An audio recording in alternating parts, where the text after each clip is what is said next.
네, 오늘 빅머니 또 마지막 순서입니다. 탑픽인 이슈, 우리 와이드경제연구소의 차영주 소장과 함께하겠습니다. 안녕하십니까? 안녕하십니까? 네.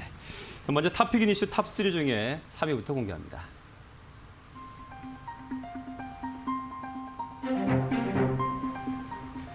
네, 탑픽 세 번째로 선정해 주신 뉴스 보니까 대형주 장세, 이게 언제까지 이렇게 계속될지에 대한 얘기네요. 네.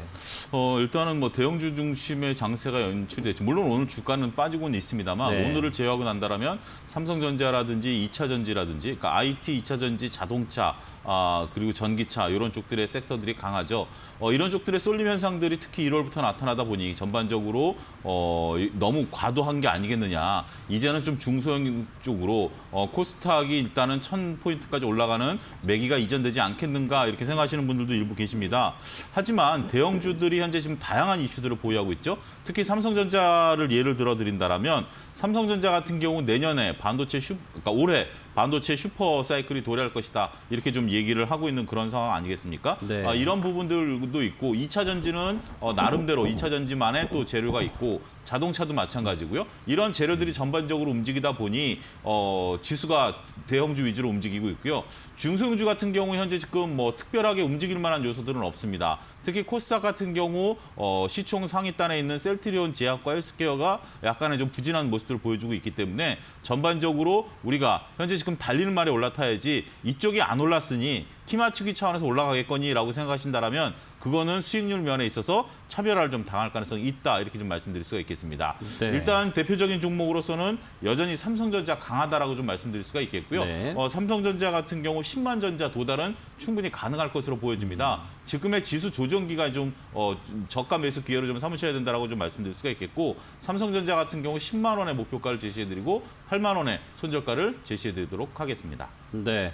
자, 지금 삼성전자는 1.34% 하락하면서 88,500원 선에 지금 거래가 되고 있는데요.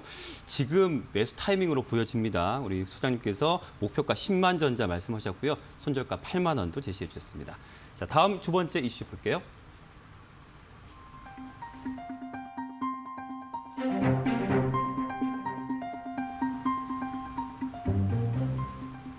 네, 코로나 확진자 수 많이 좀 준 상황이고 이렇게 진정세에서 항공과 여행주 상승세에 대한 언급이 있습니다.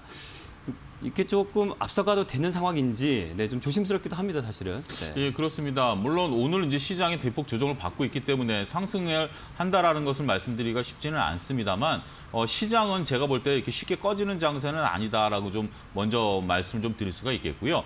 전체적으로 봤을 때 일단은 지금 뭐 코로나19 확진자 수가 우리도 현재 1000명대에서 500명대로 이제 줄어들고 있고 이 숫자보다 더 중요한 것은 현재 지금 코로나19 백신에 대한 기대감이 커지고 있는 거 아니겠습니까? 미국을 필두로 해서 지금 서방 국가들이 코로나19 백신을 접종을 시작을 했고요. 우리나라도 이제 그 국방부 그 차관을 중심으로 해서 네. 일단은 뭐 이런 부분들을 군사작전에 이제 버금가는 그러한 부분들을 이제 시행하겠다라는 게 정부 방침입니다. 정부 조직을 일단은 떼어내서 하나의 이제 임시 조직을 만들었고요. 이렇게 해서 백신에 대한 것들 군이 책임지겠다라는 부분들로 해서 백신 접종을 시작하겠다라는 것들입니다. 그리고 대통령께서 밝히셨다시피 무료로 접종을 하겠다라고 해서 전 국민 누구든지 백신에 대한 접종을 가능하도록 만들어 놓은 상황이다라고 말씀드릴 수가 있겠죠. 그렇게 된다라면 코로나19에 대한 전반적인 상황이 올해 중반 정도 지나가고 나면 고비를 넘길 것이라고 보여지고 있고요. 이런 고비 이후에 억눌렸던 소비가 일어날 것으로 보여집니다. 대표적인 섹터가 여행 섹터라고 말씀드릴 수가 있겠는데 우리가 작년에 참 좋은 여행이 10,000원짜리 행사를 벌이지 않았습니까? 네, 네. 10,000원짜리 행사가 했을 때 당일날 마감이 되는 맞아요. 아주 기염을 토했고요. 여기에 또 하나 투어도 2,021원을 받는 또 이벤트도 했었죠. 네. 이것도 상당히 인기를 끌었다라고 좀 말씀드릴 수가 있겠습니다. 그리고 우리가 이제 여행을 떠나게 된다라면 저 역시 개인적인 여행을 그동안 선호해 왔는데 네, 네. 당장 여행을 간다라고 한다라면 아무래도 겁이 좀 나죠. 따라서 여행사가 안전한 그런 것들을 확보한 상태에서 단체 여행을 아무래도 갈 수밖에 없기 때문에 네, 네. 여행사들이 그만큼 이익을 거둘 수 있을 것이다라고 말씀을 드릴 수가 있겠습니다. 분명 나아집니다. 지금 하나 투어를 좀 예를 들어서 말씀을 드리겠는데 하나 투어 기준으로 봤을 때 작년에 약 한 분기당 300억 정도의 영업 적자를 나타냈습니다. 모두 투어 같은 경우는 한 80억 정도. 그렇지만 그걸 이겨냈죠. 그래서 올해부터는 분명히 개선되는 효과가 나타날 것으로 보여집니다. 특히 하나투어 같은 경우 여행업계의 1등 주자고요. 그동안 비용을 많이 줄여왔습니다. 면세점이라든지 이런 것들을 줄여온 효과가 올 하반기 때 영업이익을 쉽게 낼 수 있는 그러한 부분들로서 자리매김할 수 있다라고 말씀드릴 수가 있겠습니다. 따라서 우리가 이제 최근에 주식은 빨간불에 따라 사기보다는 파란불일 때 저점에서 조금씩 그렇죠. 모아가는 전략들이 필요하다고 보여지고요. 네. 물론 오늘 성급히 사실 필요는 없다 하더라도 하나투어에 대한 관심, 저는 여행주들은 분명 포트에 담겨두신다라면 올 연말에 아주 좋은 수익이 나타날 수 있을 가능성이 있다라고 말씀드릴 수가 있겠습니다. 네. 목표 주가는 현재 지금 6만 원대에서 8만 원대까지 높이 제시를 해드릴 수가 있겠고요. 네. 손절가는 다소 짧게 5만 5천 원을 제시해드리도록 하겠습니다. 네, 하나투어 지금 1.25% 상승하면서 64,800원 선에 지금 거래가 되고 있는데요. 지금 목표가 6만 원, 8만 원 제시해 주셨기 때문에 매수하셔도 괜찮을 것 같고요. 손절가는 5만 5천 원 제시해 주셨습니다. 자, 탑픽인 이슈 오늘 첫 번째 탑픽을 볼까요?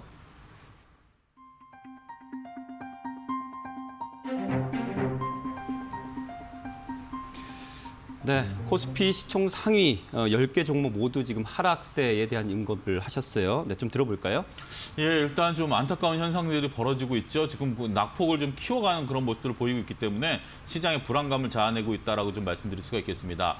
일단 조금 몇몇 그 경보음들이 들렸던 건 사실이죠. 제일 먼저 포문을 열었던 게 셀트리온입니다. 셀트리온 같은 경우 그동안에 전반적으로 코로나19 치료제에 대한 기대감들이 상당히 높았고 대표이사께서도 이런 것들을 언급을 했습니다만 현재 지금 감염 전문가들의 의견은 그렇게 주목할 만한 성과가 나타나고 있지는 않다라는 그런 현상이고요. 하지만 임상 3상을 지켜봐야 된다는 면에 있어서 아직까지 여지를 좀 남겨놨습니다만 실망 매물들이 주가를 끌어내리는 역할들을 하고 있죠. 또 한 축인 현대차 같은 경우 애플과의 협업 관계에 대한 부분들이 있었습니다만 애플이 현재 지금 다양한 자동차 회사들에게 언지를 한 정도라는 그런 정도의 뉘앙스지 꼭 현대차와 손을 잡겠다 이런 정도는 아닌 것으로 현재 지금 밝혀지고 있죠. 따라서 이런 것들이 축이 무너지는 상황에서 심리적으로 전반적으로 미국 증시 같은 경우 금리 인상에 대한 우려감 때문에 조정을 받았던 여파가 국내에도 미치고 있다라고 말씀드릴 수가 있겠습니다. 당장 미국이 금리를 인상하지는 않겠으나 현재 지금 미국이 더 재정 규모를 늘릴 것으로 보여지고요. 여기에 따른 국채 발행 규모가 늘어나게 된다면 금리는 올라갈 수밖에 없지 않겠는가 이런 우려가 지금 시장에 자아내고 있죠. 결국 유동성 회수에 따른 그런 우려감들이 시장을 억누르고 있긴 하는 상황입니다. 따라서 일단은 조정을 우리가 그동안에 좀 달갑지 않게 받아들였는데 일단 받아들일 건 받아들여야 된다라고 말씀드릴 수가 있겠는데 시장을 보면 현재 시장이 급락할 가능성은 그렇게 많아 보이지는 않습니다. 따라서 현재 지금 시장에 있어서는 전반적으로 기간 조정을 약간 겪는다. 3,000포인트를 넘어선 이후에 3,000포인트의 지지 여부를 확인한다. 이런 정도로 생각을 하셔야 될 것이다라고 말씀드릴 수가 있겠습니다. 이러한 바로미터 중에 하나가 현대차라고 좀 말씀을 현대차요. 드릴 수가 있겠는데요. 현대차 같은 경우 애플 이슈 아니더라도 현재 지금 앞으로 전기차라든지 다양한 이슈들을 보유한 기업이죠. 따라서 매수 관점의 접근보다는 현대차의 향배에 따라서 앞으로 주가 움직임들을 대형주들의 움직임을 좀 우리가 관찰할 수 있지 않겠는가 그렇게 좀 말씀드릴 수가 있겠습니다. 네, 자 현대차 언급을 해주셨습니다. 현대차 지금 3.59% 하락하면서 24만 1,500원에 지금 거래가 되고 있습니다. 좀 지켜보시길 바랍니다. 자 오늘 YD경제연구소 차영주 소장과 함께했습니다. 고맙습니다. 감사합니다.